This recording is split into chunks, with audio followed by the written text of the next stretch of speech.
आपने देखा होगा कि हर चुनाव में किसानों के हक की बात होती है, लेकिन वो सिर्फ सियासी मोहरा बनकर ही क्यों रह जाते हैं। लेकिन इस बार जब किसान आंदोलन हुआ, उसने सियासत का रुख ही बदल दिया और इसका असर यह हुआ कि सत्ताधारी पार्टी के नेता भी अब किसानों की मान मनौवल में लगे हुए हैं। किसानों के मसीहा कहलाए जाने वाले टिकैत परिवार का किसी राजनीतिक दल को समर्थन दिए जाना या फिर विरोध करना एक अलग मायने रखता है। इसलिए राजनीतिक दल इस परिवार का आशीर्वाद प्राप्त करने की जद्दोजहद में लगे ही रहते हैं। इसी कड़ी में मोदी सरकार के एक मंत्री भी जुड़ गए हैं। राष्ट्रीय लोकदल के प्रत्याशी ने नरेश टिकैत से सिंबल लिया तो मंत्री संजीव बालियान भी नरेश टिकैत से मुलाकात करने उनके घर पहुंच गए। अब इस मुलाकात के कई सियासी मायने निकाले जा रहे हैं।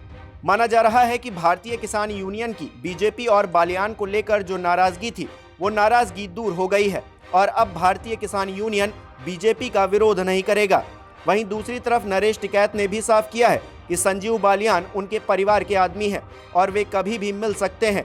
उनकी मुलाकात का राजनीति से कोई लेना देना नहीं है। हालांकि राकेश टिकैत ने यह भी कहा कि किसानों ने बीजेपी को माफ नहीं किया है, तो ऐसे में बीजेपी किसी मुगालते में ना रहे।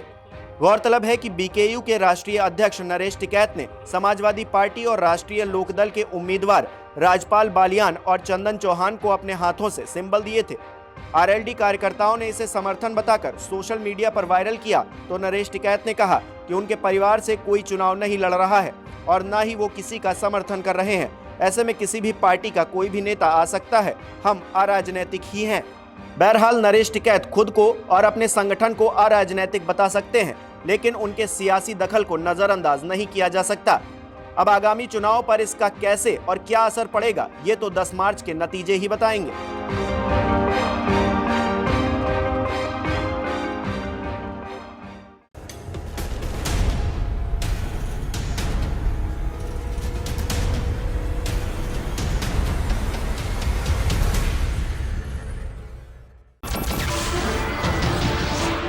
नमस्कार, मैं हूं मानक गुप्ता।